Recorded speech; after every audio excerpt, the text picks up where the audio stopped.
have discovered. I know what I was trying to say, and this is thanks to our fellow co-host Long. And Long, if he was on the show today, he would be like, "Oh my God, I can't believe you're bringing that up, Mark." But I'm going to bring it up. He always sends us links through Reddit, right? And and I sometimes I hit him and I don't pay too much attention to him.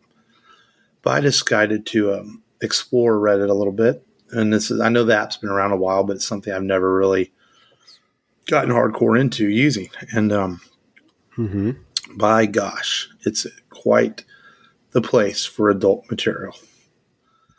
Definitely. I mean, anime MILFs, anyone? I mean, I'm just throwing it out there. and I was just like, wow, this is, and I'm old, nothing, phases me. I've seen it all. And I can appreciate some good adult material, but man, Reddit certainly has it happening. And, I'm fine with that. I'm happy I discovered it. Oh yeah. And, I'm sure.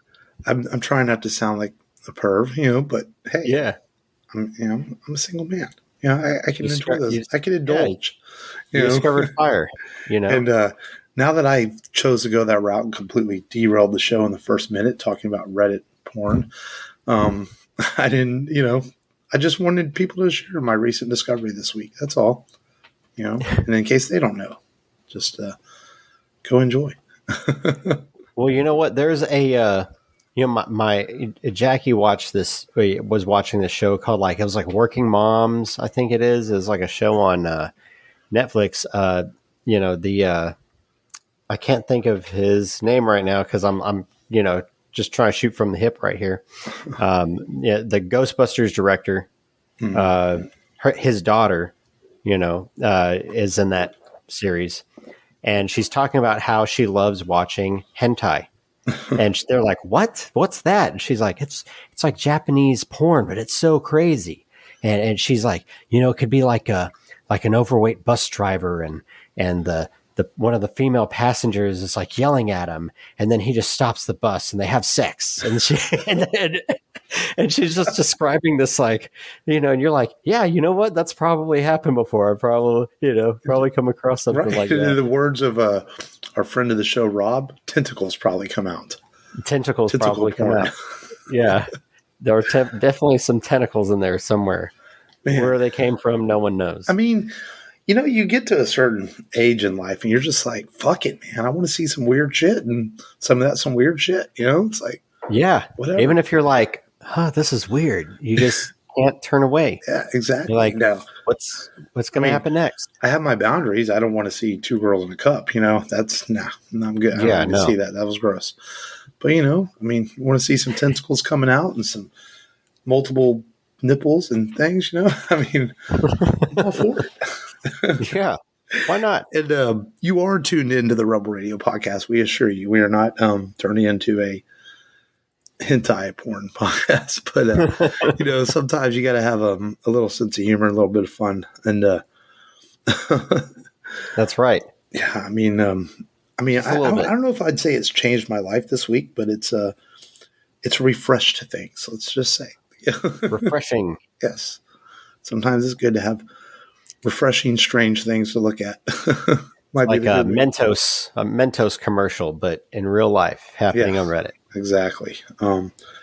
It's an interesting app. I don't understand quite how it all works, like subreddits and all that stuff, but I can find some good stuff on it. That's all I know.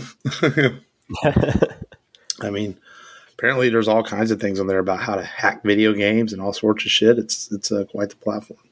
Oh yeah. Yeah. There's one for all kinds of stuff on there. With Twitter being in a flux lately with the Elon Musk stuff, it's like, need some new platforms, and it's fine. It's social media. It's there. You use it, embrace it, watch porn on it. That's what's there. There you go. And how are you today, Matt? That and cats. I'm good, man. Yeah, I'm good. It's been a chill week, I will say, an uneventful-ish week, and sometimes you need those. Oh, certainly. It was, we'll get to it later in the news. It was quite eventful yesterday as far as all the massive amount of trailers that suddenly hit from a Comic-Con down in Brazil, which seems like the most odd place for all this stuff to debut, but it was awesome, and we'll get to that later. But yeah, it was just kind of a chill week. I mean, I'm still just as tired at the end of the week as I would be any other week, but that's just the way nature of the business. And but yeah, it wasn't too bad a week. Kids went back to school and they're all off schedule every night, not wanting to go to sleep. And I'm like, go to sleep, you little heathens! You heathens! It's like, go to bed finally. Yeah, because I had things. Aren't you tired? Yes, because I had a almost 3-hour movie to watch and plus other things to watch. I'm like, y'all go to bed so Dad can watch adult stuff. And I don't mean things like porn, just adult things. Adult things, man. But I think that's a good lead in to download this, where we tell people what we watched, stream, checked out. And man, I guess I'll go first. I think you went first last week. I don't know. Maybe you didn't. Who knows? But I'm going first. Fuck you. But I'm going first. I just finished this just an hour ago before we got ready to sit down and record. And man, I blew through all of Netflix's Wednesday this week. Man, this is a show that wasn't even on my radar. I knew they were making it, and I knew it was produced by Tim Burton, and he directed some episodes. But I'm not really like an Addams Family fan. Like, I appreciate it for what it is. I'm well aware of what it is in pop culture. It's been around for a long time, and but I don't hate it either. I'm just I saw the movies that came out in the 90s, and I've seen the original TV show. Kind of just a casual fan, And but there was a small bit of buzz last Wednesday when it hit. Thanksgiving came, and people were eating their turkey and stuff, But it seems like as the weekend came, the buzz on the show started really hitting because people had a chance to watch it. People were so busy when it came out Wednesday and Thursday that I don't think much people said anything. I was like, I'm going to give the show a shot. And I was instantly hooked. It's really well done, really good. Jennifer Ortega is amazing as Wednesday. She's really good in the show. I can't recommend it enough because I went to the show with popping up everywhere. Yeah. I went to the show with no expectations, and it blew me away how good it was. It's if you like Stranger Things, you're going to like it because it's one of those. It's again one of those shows that's designed. We're getting a lot of these shows kind of right now, and they're not all good and they're not all bad, but like they're just teenager enough for the teenagers to enjoy it, but then they're just adult enough for the adults to enjoy it, which is a good mix. And Wednesday does a good job of finding that mix for the teenagers and for the adults. A little bit of gore in it, but nothing that the kids can't watch. It doesn't take itself. It's not like horror gore. It's more done, PG-13 style gore. But it's really good. I highly recommend if you're on the fence about it to give it a watch because it really took me by surprise and how much I enjoyed it. And by the time the 8 episodes were done, I was like, well, that's it. Because I'm sure it'll get more. It's been a huge hit for Netflix in its first week. Surely they'll renew it. It tells a nice story. If they don't tell more, it tells a complete story, which is cool. I mean, there is a little Easter egg at the end that could lead to it's Easter egg, but a little plot point thrown at you at the end of it if they were to make more. But also it tells a complete story in 8 episodes, which was nice because but definitely recommend it, man. It's a good take on the Addams Family, and very different from things we've seen before. I really thought it was well done.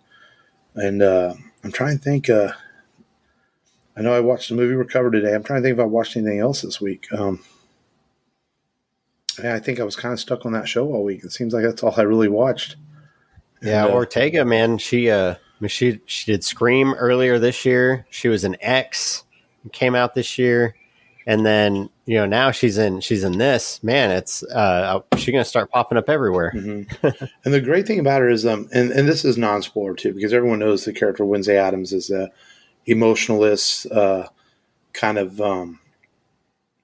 sadistic, dark humor, and Ortega plays her to the T, but also as the story goes, she's able to express a certain amount of emotion that the character is allowed, and she pulls it off fantastic. There's a couple of, just towards, especially in the finale of the show, there's a moment there where you're like, wow, that's it. It's really well acted. She does a good job with it. Nice. And so, definitely recommend it.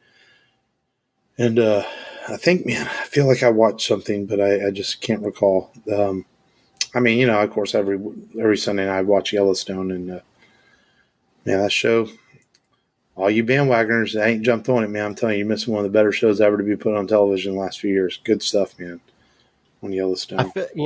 I think some people may feel, and I feel this way sometimes. I'm like, man, I'm so far behind. It's like whenever you start a race, but then you see someone like 5 miles ahead of you, and you're like, I want to catch up to that guy. I want to have the conversations those guys are having. Think about this. So a year ago, I had not watched any of it. Now I'm all caught up. So, if you have Peacock, it's only the first 4 seasons, only like 40 episodes. I mean, only 10 episodes a season. So it goes pretty fast. Okay. So you think about it from that perspective, it goes pretty quick. I mean, okay. If you can blow through 100 episodes of My Hero Academia in a few days, you can blow through 40 episodes of Yellowstone. That's true. So, and it's so well. How long are the episodes? Like 30 minutes? 45 minutes to an hour. And then I think the premiere episodes of each season might be longer, but yeah. But other than that, yeah. But it's really good. It's really well acted and just really well written. I'm really looking forward to his the 1923 prequel coming on Paramount Plus here in a few weeks. I actually don't have Paramount Plus right now, but I'm going to turn mine back on come December 18th to watch Harrison Ford and Helen Mirren in the 1923 Yellowstone prequel. I think that's going to be good television because the first prequel, 1883, was that. If you have Paramount Plus right now with Sam Elliott, you can watch it and not have to watch Yellowstone. And I'm telling you, 1883 is 10 of the best hours of television you'll ever fucking watch. It is that good. That first episode with the Indian attack. That's right. You started watching it, huh? I started it. I just never finised it. It's really good. It's really, really good. I mean, definitely you got to try to go back and finish it. Definitely. Man, if I think about watching anything else, I'll say in a minute. What did you check out this week, Matt? I didn't check out much. I'm kind of like you. I definitely watched. There's something that I know I watched that I can't pinpoint, but I did watch the first episode of Willow. See, I've been meaning to get to that. I just haven't had a chance to yet. Well, I thought it would, and we didn't mention this last week, but the day that we released Willow, it was available in a few theaters here. They did a special screening. They re-released in the theaters for one day for one showing at a few theaters. I thought I would have been able to catch that. I didn't. It would have been cool to see that on the big screen. Didn't happen. But I watched the first episode. I like the new villains. I like the mystery of the prologue that they had on there. Of course, there's some new age stuff on there. There's I'll wait till you see it, Mark. We'll talk about it. Just some common themes. I've heard though they do play up the family element very well though. They do play up the family element very well. I like the brother and sister dialogue. It's pretty cool. I don't have a problem with the acting.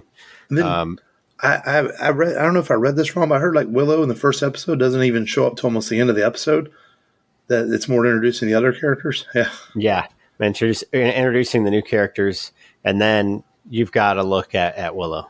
Yeah, well, that's cool.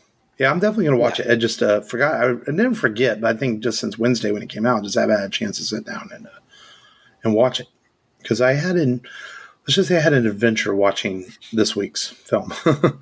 An adventure. Yeah. Yeah. I had to watch it in pieces. First I started it and then maybe watched 45 minutes and then I went to go start it again. I fell asleep on the couch and I had to remember where I ended the first time. Right. Well, but yeah, we can get into that. I couldn't find my DVD because they're still packed boxes from the move, and so I turned on my Sling TV and it's on demand on AMC Plus. I was like, okay, well, that's great. This is Wednesday night. So I started watching it on AMC on demand, and I did the same thing. I watched about an hour and 10 minutes, and I was like, I'm going to go to bed and finish it tomorrow. So I get up. Well, not get up. Yesterday night, after I got the kids to bed, I'm like, I'm going to sit down and finish the last hour and 15 minutes of the movie. Because this movie's about 2.5 hours long. And so I forgot what was yesterday, December 1st. The network's changed. All of a sudden, it's not available on AMC On Demand. I'm like, motherfucker. No. I got lucky, though. It's on live at 9 o'clock last night on Paramount Network. Wow. So I turned it on. It wasn't but 10 minutes past where I left it off. And I kind of knew what happened those 10 minutes anyway. So I just finished watching on Paramount Plus last night. Lucky. And I would have dug for my DVD because I didn't want to pay to rent it because I know I own the fucking movie. I just can't find my DVD. But sometimes I do that if it's on sale. But we are talking. This week's featured film is from Frank Darabont, starring Tim Robbins and Morgan Freeman, and it is The Shawshank Redemption, a movie that did not do well at the box office, strangely, because it came out with some tough competition at the time. Yep. But it got re-released like later in the year as they built up an Oscar buzz for it. They made a good amount of money during its re-release, so it did better its little second run of the box office. And but over the years, this movie has found I won't even call it a cult classic because I think it's more of a modern classic because people realize what they missed out on and how good the film is. It was nominated for several Oscars. Unfortunately, didn't win. This is one of those that it did win an Academy Award. Yeah, for Best Picture. Yeah, it did win for something. And no disrespect to Forrest Gump, which is a great movie, but out of the three movies that could have won that year, Pulp Fiction, Forrest Gump, and Shawshank Redemption, I hate to say it, but this is the best of those three movies. And so it's one of those Oscar things you're like, wow, how did the Shawshank Redemption not win Best Picture? But Tom Hanks, Hollywood's golden boy, Forrest Gump made a lot of money. We understand why it won Best Picture.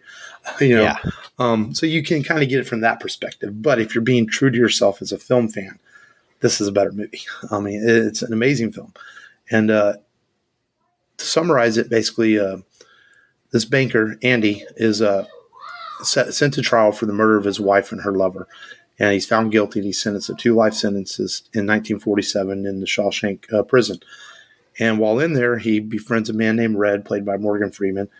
And a series of adventures happen in the prison. He's raped by what they call the sisters, and through so he learns how to live his new life in this prison through trials and tribulations of whether it's being raped or being mistreated by the warden and his men. And he gets put in solitary confinement a lot, but he also finds a way to fit in by befriending Red and by using his banking skills to help one of the police officers that are in there with him and eventually help the warden, or so he thinks. But we find out, of course, that the warden is corrupted. He's laundering all this money to his own needs. And meanwhile, all this is going on, Andy is hatching his own plan to escape from Shawshank. And he doesn't tell anybody, even Red, even though he plants the clues there for Red to know, but Red didn't really realize it.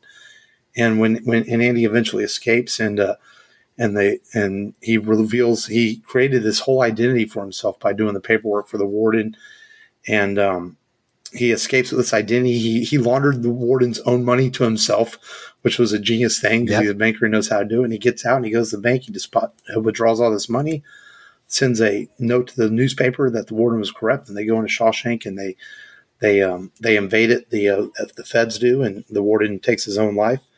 And Andy escapes, and when Red gets out on parole, he follows the path that Andy left him to meet back up with him, and the movie ends with a wonderful scene where their friendship is reunited. And I know I summarized that movie very quickly and very briefly, but this is it's a complex film in a lot of ways to really summarize it. Because it's not just, I think people dismissed this movie when it came out because they thought it was a prison film, and it is a prison film, but it's much more than that. It's a movie about the journey of two men and the friendship that develops between them, even in the face of almost impossible odds. They're serving these sentences, thinking they're never going to get out. Andy always holds on to hope, even though Red tells him hope is a dangerous thing, but Andy never gave up. And so it's about their journey going through this it's like the film takes place over about 25 years, if I remember correctly, or so. Yeah. And so it was the first time you ever saw this straight through, Matt. You'd only seen parts of it. And I'm anxious to see what you think, because I don't know anyone ever that doesn't like this movie. Well, what's fun, I like to see what other people think about it. And I saw a lot of second watches where people were like, I first saw this film, I couldn't finish it. I didn't like it. I thought it was boring. And then they watch it 10, 15 years later, and they're like, wow, this was a good movie that I just kind of let sit and, over by the wayside all these years. And I have to agree. It's a good movie. And I think you hit it right on the head when you said it's a movie about friendship. It really is a movie about friendship. You start the movie, you think it's about Andy, and you think it's about his journey. But lo and behold, as you hear from the narrator, you've got Morgan Freeman in the story too. So you're like, how does he fit in? And really, it's about everybody and everybody's journey. You've got Brooks and Brooks's issue with being institutionalized, and he ends up killing himself because he just can't function in the real world. You've got Red, who's trying to get parole, and he's also afraid of the outside world too. Yeah. And then you've got the warden, who's this big hypocrite. Says he's a man of God, and he doesn't he doesn't like things inmates to be sacrilegious or anything like that. Yet he'll let his guards beat the shit out of people, or let the sissies sodomize people. Yeah, he kills Tommy, so that Andy can't get out. And Andy, you think he did it this whole, through the whole time, but he's really a good guy. He knows the Bible better than just as good as the warden. And, he practices it. He talks Brooks out of killing Haywood, played by William Sadler. And, he helps everybody in that prison, tries to help educate them. Yeah. And he's just, you're like, man, how could this guy do it? And then of course you find out he's innocent. Tommy has the proof, and Warden has him killed. And that's just, it's also a story about what goes around comes around. That's another theme. Man, the warden really does get it. I mean, he gets told on, and it's just sweet justice. He's screwing over Andy. He's screwing over the state, and it all blows up in his face, and his corrupt ass. And then you got the great Clancy Brown in there. That's the part I remember in the movie where he's like trying to throw Tim Robbins' character over the friggin' building. Yeah. But he uses his knowledge to get the guys beers. Says, hey, man feels like he's a man after a hard day's work when he has a beer. How about giving me and my boys 3 each? And man, he gets that's one way to gain everyone's friendship. How get them free beer. They do it in the Olympics all the time. Canadians they've got Moosehead, and they swap with the Mexico team. They'll swap for their beer, and I heard stories about that before. So beer, it brings everybody together. It's in short, I know I've talked a lot about not what you've asked me, but it's a movie with a lot of themes. It's very interesting. It's a very good story, and you feel good for Andy. You feel like he did what he had to do. He deserves to be free, and that $370,000 that he got is good severance for him. Well, and it goes back to the title of the Shawshank Redemption. I mean, you feel like as an audience member, you're watching this, that you feel like you're going through this redemption with him, because I think that's what's so good is the story draws you in. It's like watching a good book, and we should know it is based on one of Stephen King's short novels. Obviously one of his non-horror novels, and it's arguably his best adapted work on screen of anything that he's written. And they changed a few things, like the character Red was actually an Irishman, but Frank Darabont was set on Morgan Freeman playing the part. That's what he wanted from the beginning. So that's why they make the joke in the movie about him being Irish. It's purposely done to kind of tease about the book. And you feel like you're being redeemed with these characters, because that's what a good book does. It draws you in. This movie draws you in. It's well shot by Frank Darabont and his crew. It's extremely well acted across the board. From Tim Robbins and Morgan Freeman to the warden just being this pure evil villain that you want to see pain to all the supporting characters. They all do their job really well in the movie. And I think that's what brings us all together as an audience member. You go on the journey with these characters, and about halfway through the movie, you forget it even takes place in a prison, especially after the sisters are dealt with. From that point on, it really doesn't feel like a prison movie anymore. It feels more like about the story of Andy and Red and how they're going to, where they're going to end up by the end of the film. Yeah. And, it's cool that they meet together. That's a real sweet part. You know, he gets out there and he follows the clues and he's like, finds the box with money in it. He's like, I'm assuming since you've made it this far, you'd be willing to go a little further. And he crosses the border, disobeys his parole, and finds Andy on that beach. Yeah, and then you find yourself as a viewer like, man, I want to know what's going to happen next. I want to see them get in that boat and have a conversation.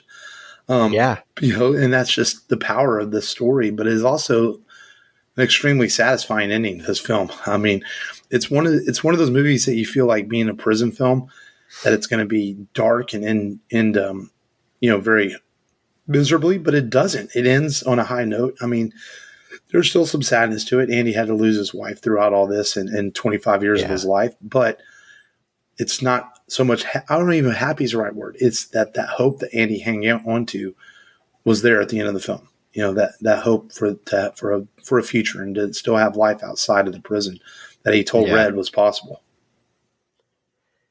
Yeah. And, man, you see the beginning of the film and you're like, man, this guy's got to be guilty. Like, We've got tire tracks. We've got his liquor bottle. We've got, bullets to a 38 special, which he claims he threw his in the river. And you're like, he did it. He's drinking. He's pissed off because his wife cheated on him. They had a heated argument. Man, it's all coming together. It's painting the picture has been painted. And really you find out it's a disgruntled country club employee that decided he was going to shoot both of them up. Yeah. And, I want to go back to, like you said, people, is one of those movies that people watched when they were younger and then they come back to. And, it's fair to say that it's a movie for adults, and maybe it's not meant to be watched when you're in your teens or your early 20s. It's something you appreciate as you get older. And this goes back to a time when there was a lot of cinema like that. Now, and I enjoy all the stuff we're getting now. I love all the comic book movies and Marvel and stuff like that. But, Hollywood does seem to kind of be getting away from this more just adult films. And I don't mean adult as far as violence or radar, just grown up stories, And there's still some out there, but it just doesn't seem like there's as many of these stories just telling a good story on screen and embracing yourself or entangling yourself in that story. And every time I watch this movie, I love it. I think it's a fantastic film, and I want to go back to. I still can't believe this. There's two movies of all time that I still can't believe did not win Best Picture, and that's this one, and then of course Saving Private Ryan in '98. How it did not win over Shakespeare in Love, but I enjoy Forrest Gump too, and Pulp Fiction we just did a few weeks ago, and it's a great movie too. But this is such an incredible film that. You almost feel like, how did this not win? It's someone that you'll look up and you're like, whoa, this didn't win Best Picture. And I was talking to a guy at work about this, and he said, well, he read an article where someone called Shawshank Redemption an Oscar bait movie, which means like it's really good, but on the surface, it's just Oscar bait. It's not good enough to be an Oscar. And I'm like, I call bullshit to that because there's no way. I mean, this is a great film. What do you think about that? Just popularity. I think it's popularity of Tom Hanks, most likely. Probably. And you had Forrest Gump. Was that Robert Zemeckis? Zemeckis. Yeah. So you had a big name behind the film too. You had two golden boys really in that movie, and Stephen King. He had some popularity. Stand By Me was probably done by then. Yeah. I believe so. That was mid-'80s. Almost 10 years before this. Yeah. So you've got a bigger name behind it, and it's going to get more attention. Sometimes, certain films are just the favorite. And maybe that's what happened. I don't think, they lost to a bad film, but some are more deserving than others, and Shawshank definitely has everything all the pedigree it needed to beat out Forrest Gump. Mm-hmm. Yeah, I mean, and I'm glad we this is a movie that I'm glad we covered. We had talked about doing this a while back, and I did enjoy rewatching this week. And I mean, it's one of those movies that, like, if it's on TV, I'll stop and watch it sometimes or watch parts of it because it's just that good of a film. And it's one of those movies too that you bring up in conversations to people. And now that you've seen it, Matt, you can do that too. And you'll find that most people really like this film. My mom even likes this film, and she told me. I remember it was a few years back. She told me, she goes, "Have you ever heard of a movie called Shawshank Redemption?" I'm like, yeah. She goes, "I watched that," and she's like, "It's really good." I'm like, "Yeah, it's a great movie." And so that's great. So if my mom is watching the Shawshank Redemption, it's doing something right, And we didn't even talk about how good is Tim Robbins and Morgan Freeman in this movie. I mean, Morgan Freeman is always really great and stuff, but Tim Robbins, the way he plays Andy, just kind of calm, cool, collective. Even when he's going through, whether he's getting sodomized by the sisters or he's put in solitary confinement, he never breaks. And Red is worried about him, thinking he's going to break. When he asked for the rope there towards the end of the film and all that. But man, what kind of strong-willed son of a bitch is Andy? Because he has nothing to go back to. He lost his wife. Lost his wife. But yet he's still so determined to get out of that place. And it's incredible that he's able to do this. He stayed focused, and he even mentions how he misses his wife and he feels guilty. And he feels like he was the one that pushed her to even be with that other person, the pro golf player, which we didn't even mention. She cheated on him with a pro golf player, and you could tell he's hurting over it. He blames himself because he feels like he pushed her into that situation. So he's pretty remorseful, and you're just like, man, this guy doesn't deserve to be where he is. No, you feel for him, and but you're also like, man, those people that were there at that prison needed him there. He made everyone's life better. Haywood even got to listen to Hank Williams. Yeah. Yeah. And the things, And I really like the part where he plays music on the intercom and he gets in trouble for it, but it was worth it because he just did so much for those guys in that prison because it made them feel just alive for a few minutes. Yeah, show them that there's something other than just concrete walls around them, I think is what he kind of said or alluded to. Yeah. That there was something beautiful outside of those walls. Mm-hmm. Yeah, he even talks about it. And and I think that's a good way to describe this picture. I don't know if beautiful is the correct word to describe this movie because it's shot in grays and blues and it's a dark film at times, but it's a film about hope, and it gives you hope, and and the friendship that Andy and Red develop is a beautiful thing throughout the film, especially the shot at the end of the film. Just to me, one of the great classic shots in cinema where you see Red walking up to Andy just smiling, and as an audience member, you're just smiling because they made it, and they're going to be all right after that. I'm glad, man, we did this and you watched it straight through because I knew you'd appreciate this film because it's just remarkably done. Again, this is, we've said this before on the show. This is one of those movies that if you don't like Shawshank Redemption, I would have to question what you think is good cinema. Yeah. I mean, yeah. If you don't see at least one of the great themes in this film, you're cold-blooded son of a bitch. Yeah, and you're cold-blooded too. Yeah. I was to rank this movie. It's easily an A+. I mean, it's easily one of the greatest films. A lot of people consider this one of the greatest films of all time. A lot of people have this. We talked about the preview at the end of last week's episode. A lot of people find this to be, in their top 10s. I think I certainly could put it in my top 10 dramas of all time. At one point, to your point, IMDb, who is a lot of those ratings are done by critics. They had it listed at one point as the greatest film, their highest film rated of all time. Yeah. So I know it's between that one and there's ones that pop up there all the time. I mean, Wizard of Oz pops up there a lot.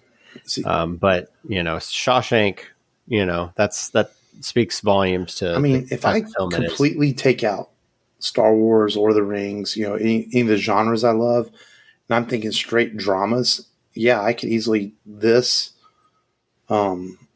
is right up there. Top 2 or 3 movies ever, along with Saving Private Ryan, probably Pulp Fiction. Some of the best movies that have ever been made.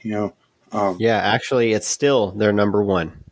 Top 250 movies as rated by regular IMDb voters. The Shawshank Redemption is number 1. Yeah. The Godfather is number 2. Dark Knight is number 3. Godfather Part 2 is number 4. And lastly, I'll do the top 5. 12 Angry Men. The original black and white one. The original black and white one. That's a good 1957. Movie. Yeah. I don't know. I've never made it through the Godfather films. I've tried. We have done in the top 10 of IMDb, we have done 1, 2, 3, 4, and we're 5, 6. We've done 6 of their top 10 movies. What were the other ones we've done? Godfather. No, we haven't done 2. Godfather. Yeah, 12 Angry Men. Oh, the ones that we did. The ones we have done.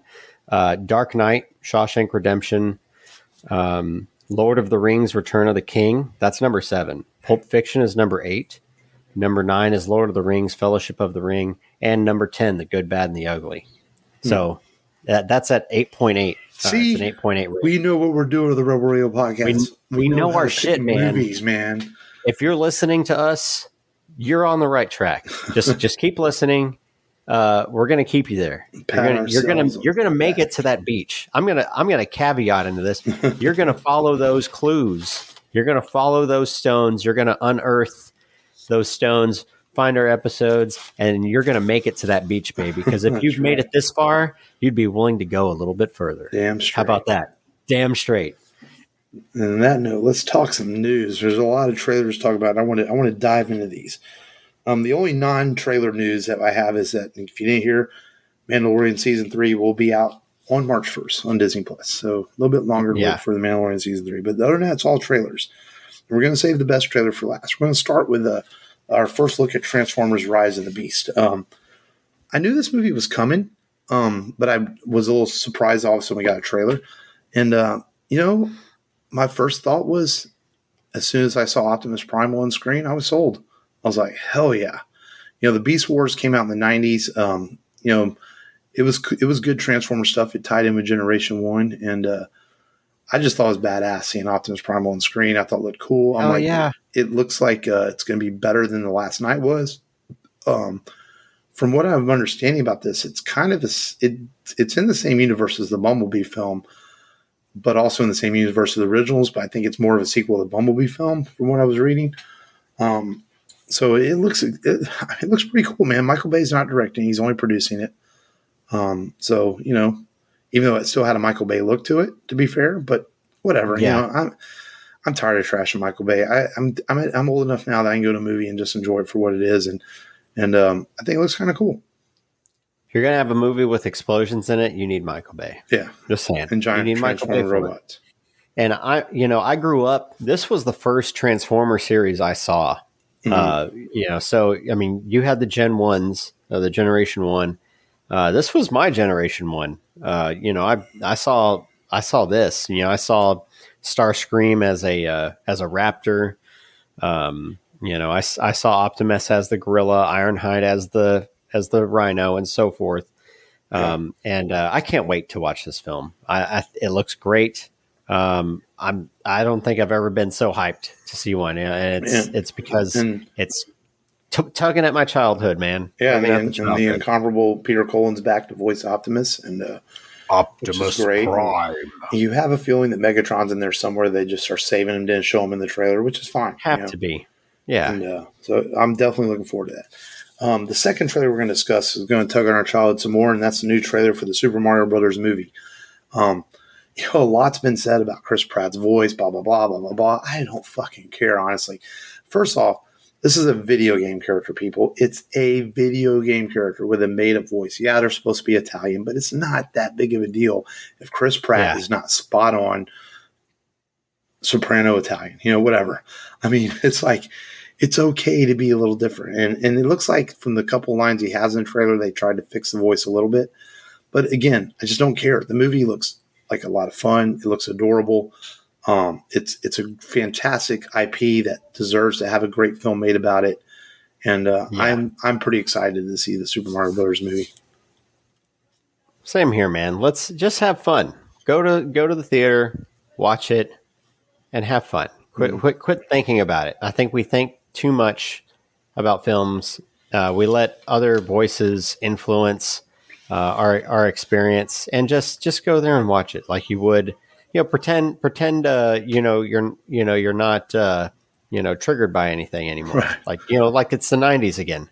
Yeah. Pre-cell phone. And let's just go check it out. It's coming from Illumination Entertainment. It's made the Despicable Me films, and Nintendo handpicked them. They're very careful with their property. They handpicked them to do this and to work with them, and I trust the people at Nintendo that they're going to make a good Mario Brothers movie with Illumination Entertainment. So I think it's going to be a lot of fun. The next big trailer we got a couple of trailers from Marvel Studios. The first one, it's a legacy trailer for Ant-Man. To me, it just kind of tied the other Ant-Man films and his journey together with a little bit of new footage towards the end of the trailer. Nothing much really that we hadn't already seen. But the big trailer we got, it's funny because all these trailers came out at a Brazil Comic-Con, which was people kind of knew these trailers were going to come out before Avatar next week, but I don't think we expect them at this Brazil Comic-Con, but it's fine that we got them. And we got our first look at Guardians of the Galaxy Volume 3. This trailer didn't hype me as much as I was hoping it would, because I hate to be negative, but it just looks like more of the same. It was cool to see Adam Warlock on screen. That was badass.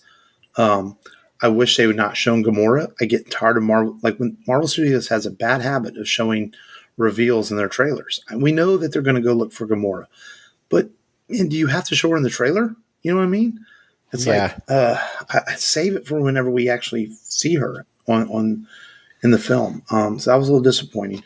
I also, I don't know. The trailer had like this weird, I don't know the way it was shot or the CGI. It had like this kind of glaze over it. Does that make sense when I was watching it?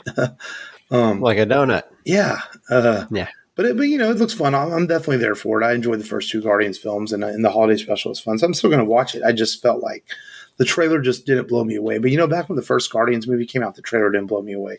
Then I ended up loving the movie. So that's kind of the way I feel about it. Maybe James Gunn is one of those directors that just can't cut great trailers, But then the movie's maybe so. Yeah, it definitely looks fun. That's what I took from it. It looks fun. It looks like more of the same. To your point, but I also know that those films, I have a lot of fun watching them. Obviously, the first one's the best. There's some things that I like in the second one, like whenever, like the David Hasselhoff thing, where I used to carry around a picture of David Hasselhoff and say that he was my dad and he was just out filming, and then his dad turns into David Hasselhoff, and you get a David Hasselhoff cameo. I'm like, this is friggin' hilarious. And then David Hasselhoff sings the Guardians of the Galaxy Volume 2 theme.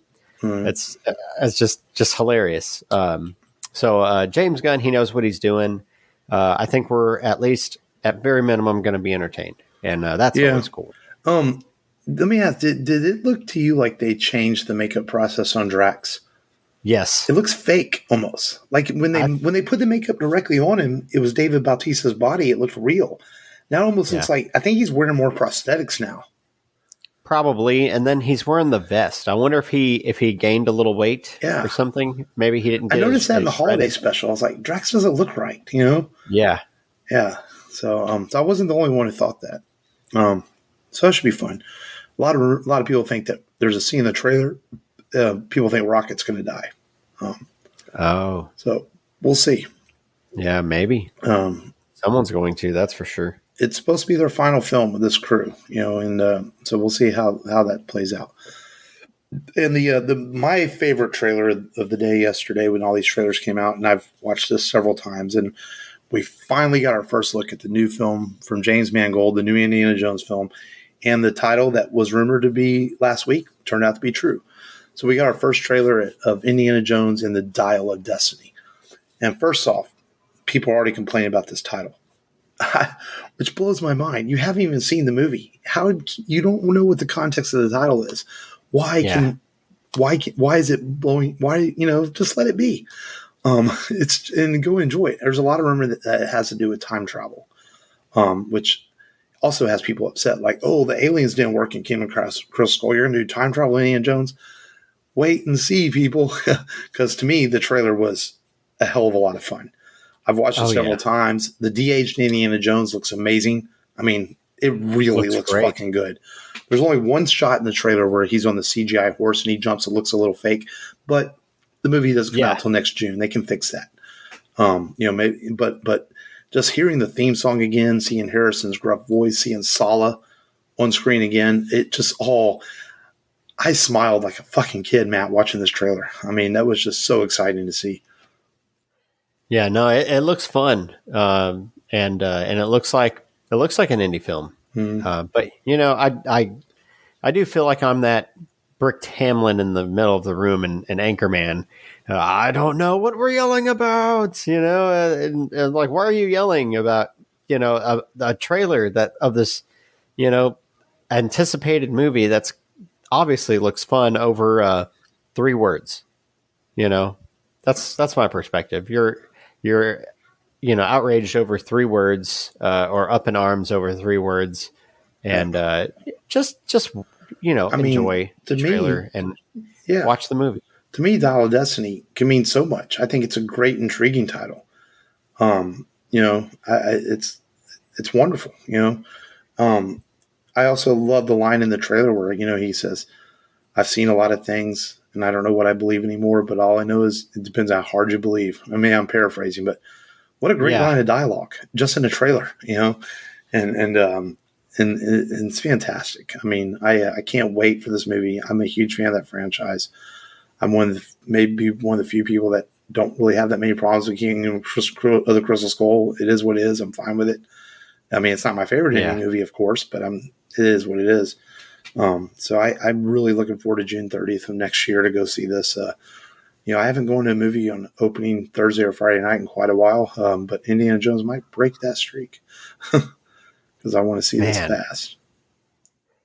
Yeah, man, I'm going to be at the beach house that week. I have to try and see if I can go see it. I'm going to have to go drive to that IMAX theater over by Moody Gardens and go check it out, I guess, because I can't miss that. I know we're going to be talking about that soon. Yeah. After it comes out. Can't wait, man. I really can't wait. It might be, in fact, it's such a big film. It could be our feature film that week when it comes out. So we'll easily. See. But that's it, man. All the trailers this week. Indiana Jones and the Dial of Destiny, June 30th, 2023 in theaters. And I'm sure if you go see Avatar: Way of the Water next week, you'll see all these trailers on the big screen. And wow, what a perfect segue into a preview of next week's film. And I will just go out and say it. And we are going to cover next week James Cameron's number 1 film of all time worldwide, number 2 domestically since it fell behind Star Wars Force Awakens, and that is Avatar. You Jake Sully? I'd like to talk to you about a fresh start on a new world. You'd be making a difference.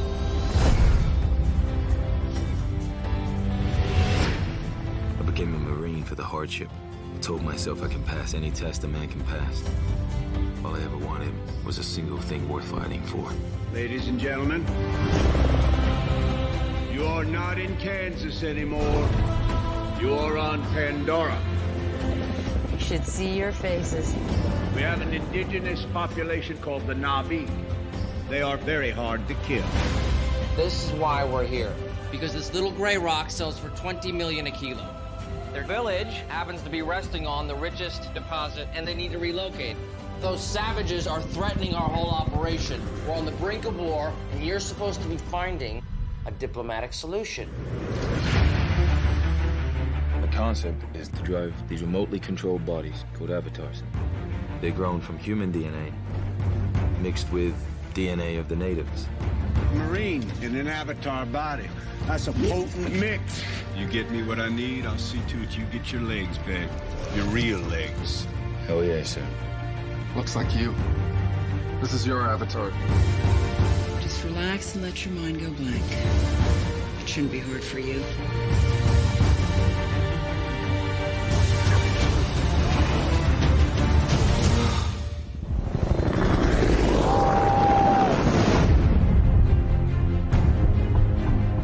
Jake, it's real simple. I want you to learn from the inside. I want you to gain their trust. You should not be here. Go back. All this is your fault. I need your help.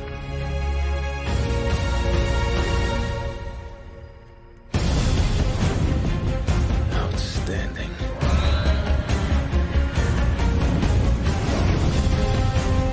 Haven't gotten lost in the woods, have you? Did you forget what team you're playing for? Strong prey on the weak. Nobody does a thing. You've got 1 hour. You knew this would happen? Everything changed. Jake, it's crazy here. Horrich is rolling and there's no stopping him. We're going up against gunships with bows and arrows. Well, I guess we better stop him.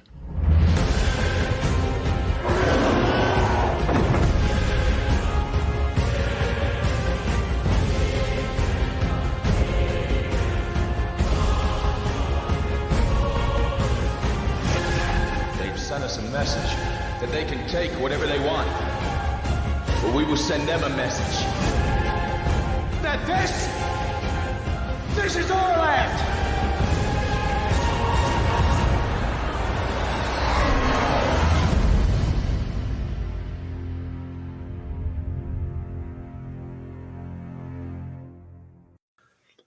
Man, this is a movie that I watch it and I sometimes don't get some of the hatred it gets from people, but overall I think mostly people like it.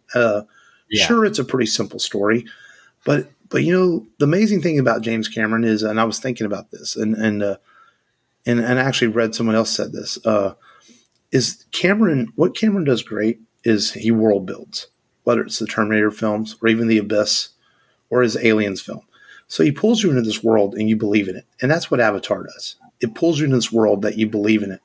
Whether the story is simple or not, he's a storyteller. Just like the movie we did today, Shawshank Redemption, is a great story. And James Cameron's a storyteller, and that's what Avatar does. It tells you a great story that, sure, you can pull back and say, oh, it's a simple story. It's really not that fancy.